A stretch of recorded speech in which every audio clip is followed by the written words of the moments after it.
Tell us about the early days, getting into music. Who were some of those artists that really inspired you want to do this yourself? NWA, Snoop, 50 Cent, there's everybody, man. I love music all the way around. Mm-hmm. Yeah, Pac, Biggie, the Beatles. I love the Beatles. I'm a big Beatles fan, So you had a diverse musical background. A very diverse musical background. Good music is good music, no matter what you want to call it. No matter what genre it is.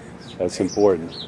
We always say you can't grow an oak tree without deep roots. I never heard that. You want a little flimsy tree, it's going to fall over. The next wind comes up. Don't nobody need a flimsy tree. Deep roots, what it's all about. So tell us about the early days. Starting to make your own music, kind of that creative process of kind of forming words and beats, and what that was like, and how you progressed from there. The early days, to be honest with you, man, they weren't even that long ago. I started to rap about 3 years ago. About 3 years ago. It started with my mom when she passed away. I had a lot to say, man, a lot on my mind, so I put that down with the music. Beforehand, I was a producer. Made a lot of beats for a lot of people. And then,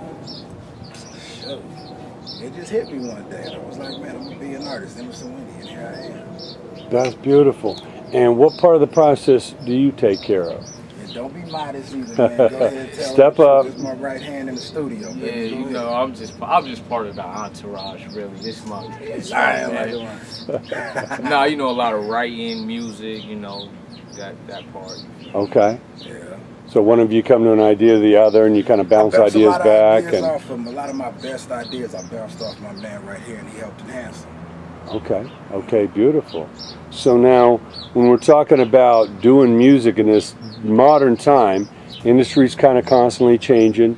The evolution of the labels and the stores and how people consume music, and all the opportunities out there constantly changing. What is kind of your angle? How are you progressing your career right now, as far as what targets and how you're doing it? I mean, it's the internet, really. The internet helped everything out. Mm-hmm. I can reach a fan from here to Spain just by the hit of a little button, man. I love that. So I spend a lot of time online, interacting with my fans, like, personally. And then, other than that, man, I'm just here to make great music. I try to work with as many artists as I can, from all different genres, all that stuff. Mm-hmm. I just want to be here for a long time and keep expanding and growing as an artist. Well, that's really important. It's never been easier to make music and kind of put it up, whether it be YouTube or iTunes, but that means everybody's doing it too. So you got to be able to stand out. What are some of the things you're doing, either musically or promotion-wise, to kind of stand out of the pack?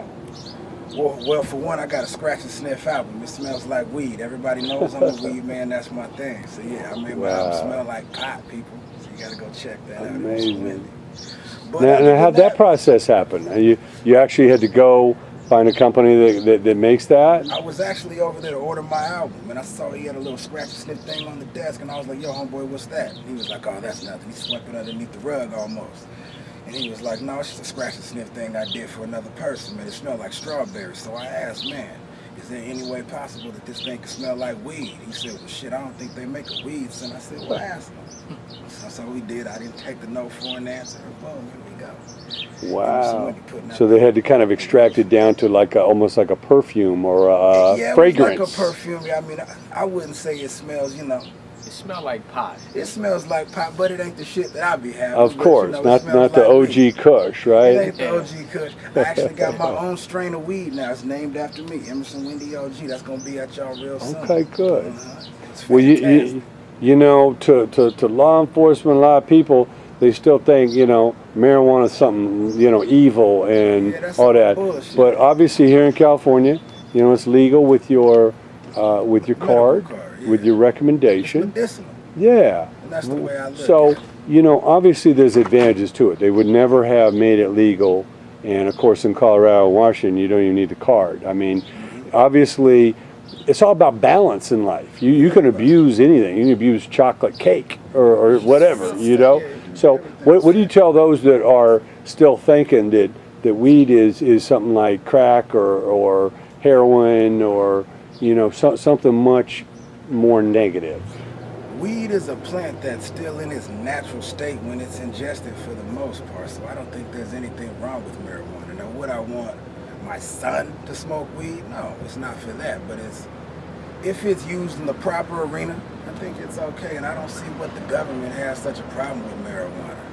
Like you said in a few of the other states, you can go buy it at a store. You don't even need a car. When people can drink alcohol every day and smoke a cigarette and people are mad at weed, I really don't get what the problem is. Yeah. I've never once seen anybody stab anyone because they were high on marijuana. Yeah. If anything, they was at home just hanging out on the couch, posted up, trying to chill. So I don't really see what the big deal is about pot.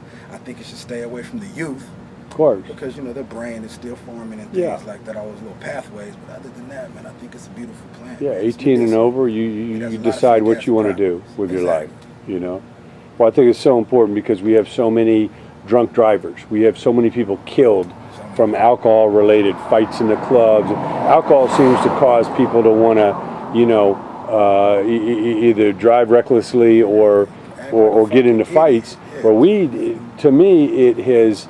See, I think it keeps a lot of people sane. It does. It keeps a lot of people mellow, where they're not out trying to shoot each other. They just chill. They're kicking it, man. I mean, as you said, on alcohol, man, I don't drink at all. Yeah. I think it's horrible. But that's just my prerogative. You know what I'm saying? But as far as the weed goes, I'm not a real big weed smoker. I just don't see anything wrong with the medicinal properties of marijuana. So I think it should be enjoyed and shared by many, as it is. And it shouldn't be illegal to do so. Yeah, like I say, anything can be abused. So anything in tolerant amounts, you can get creative, you can get relaxed, you can take a little stress off.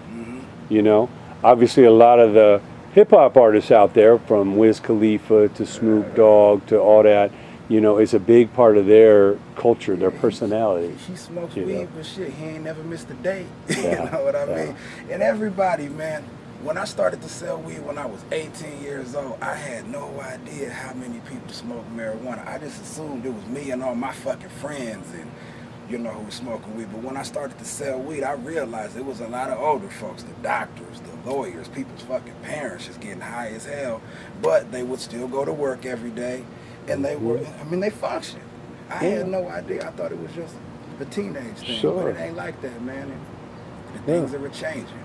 You see these collectives, they're all legal, and there's average people. Like what is one right here? Yeah, man, they're right here on the corner, right on the block. There's about 4 on the street right here. And you see the people coming in and out. They're regular people. They're secretaries. They're, that's what I'm talking about. The insurance guy down the block, the auto mechanic. They're just normal people. And it's always been that way. And that's kind of what I want to bring up too. It's always been that way. But people had to hide before. You had to hide in your house and smoke a little weed on the low. And now it's not like that because it's not illegal in the state of California anymore so long as you have a medical card.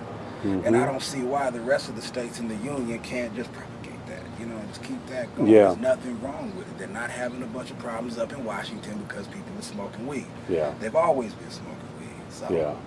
I mean, the fact that you are taking really drug dealers off the street, because who's going to go to the dealer when you can go to the store and know what you're getting in a safe environment where you have your choice.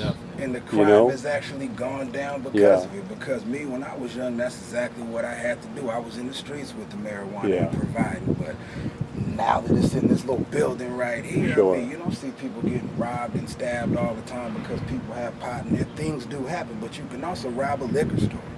You know what I mean? So I really think they should remove that element of, I don't know, man. I just think it's stupid that it's illegal. I just think they should just make it all right. Of course. Well, for years, Amsterdam, which has legalized prostitution, legalized marijuana, has a very low crime rate. Low crime rate. You know what I mean? People can if you need to deal with your, sexual issues or whatever, I look at these people as like counselors. You go, you pay your money, and you get your business. You're not out there trying to rape somebody or all that. So, no, there's a lot of elements to be learned from cultures like, Netherlands and Amsterdam and that. So I think the experiment is definitely working. They're seeing that this is taking a lot of street element out of something as innocent as medical marijuana. Yeah, like the pimping and all that stuff. Yeah. Over in Amsterdam, you can. You walk by these stores and Yeah. they're right there in the window for Yeah. you. Yeah. Well, the great thing about hip hop is it's always been very creative, very liberal, very open-minded. Yeah, you said So, you know, just like music in its past, even rock and roll has from Live Aid to all sorts of causes helped feed the homeless and the starving, help provide places for the homeless, help, you know, and raise money to fight cancer or AIDS or any of these issues. You know, music is much more than the negative thing that some of these older people or narrow-minded people want to put on it. You know, hip hop was obviously born from the streets of New York and came out here to Cali, and now it's from Jamaica to Australia, from Brazil to, you know, Iceland. You know, why is it important to you know, have a message in your music or have something of substance to say, or try and give back to the community or anything like that through your music? I'll say this, it doesn't have to be important to everybody, but it is important to me.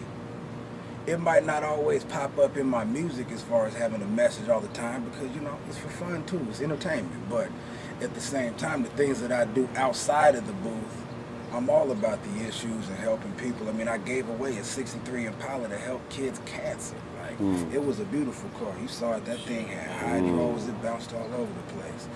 And, you know, that was just to help a cause that I believe in, because my mom, she passed away of the cancer. Yeah, the homelessness, that's a real big issue for me. Like, when I was a little boy, me and my mom used to, like, snatch up blankets and little food and stuff, and we go drop them off to people who needed help. And, you know, I mean, as a young man, that was just instilled in me to help others and see what's going on around you and not just ignore it and, you know, and have a blind eye to everything. So I don't want to say that everybody has a responsibility to have, you know, a message and all of the things that they say. That's not how it is. But as far as me, I just have a big heart, man. I care about people. And, you know, something like the Nino Brown of Oceanside. Yeah. Come on, man. Let's just stop being humble, man. I mean, but You there's a give lot back. that I That's what do we that do. a lot of people don't see, because that's not why I do it. I don't do a lot of these things to get a good, you know, a pat on the back or a spot on the news. That ain't what it's all about. If I see a man who needs some help and I have what he needs to help him, and it's not going to put me out, then boom, he can have that. It makes you feel good, recharges the battery, stimulates some ideas. You know, if you got a full plate of food and this person is starving, why not give them something to eat? Yeah, give them a chicken wing, man. You never know who this person is. They may get back on their feet and become an asset to your organization, or be an artist themselves that Regardless really if help they the do world. or not. I mean, it's just helping. Yeah, I mean, that's human. Man, I got an interesting story. I was actually downtown. I was getting ready to put a half-eaten little piece of a pizza or whatever it was in the trash, and I saw this dude just hovering about 18 yards away from where I was, and I could tell he was gonna pull that out of the trash the minute I put it in there. So, you know, I said, hey man, you need this? And he was like, oh yeah. So me and that guy actually spoke for about an hour on the street. I found out a lot of interesting shit from him that blew my mind, man. Dude had graduated from MIT. He's a homeless man on the streets of Southern California who has an MIT degree. So I asked him, I was like, yo, bro, like, I'm not trying to be rude or piss you off or patronize you or none of that shit, but how the fuck does an MIT graduate end up in this situation that you in? And I said, I just want to know, man, so I can learn from, you know, whatever, so the shit don't happen to me. And he just said, man, it was a string of bad events. He lost his mom and they were real close. He lost his job, his employment. He lost his wife. He lost his house. And he said that he'll never forget the first night he spent outside, because he had a vehicle. He slept in that motherfucker for like 6 months, he told me. But then after that, it got repoed, because obviously he ain't got no job. He ain't got no place to stay. He lost the car, man. So he said, I'll never forget the first night I spent outside. Then he had an uphill battle to climb, because he's still trying to hit these interviews and find employment.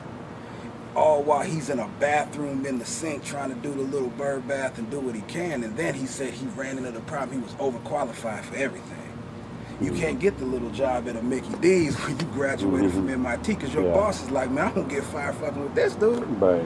So he just said he stopped trying, man, and it broke my heart. But that shit can happen to anybody. So when I started to stop homelessness, the movement, I wanted to put a new face on what homeless is. Like, it isn't always that dude who's a drug addict and just a piece of shit who needs to be removed from society. It can be the neighbor next door in your suburban area where you think everything is perfect. It can be all bad in 3 months. Get behind on them bills and you up out of there, man. Facts. It's facts.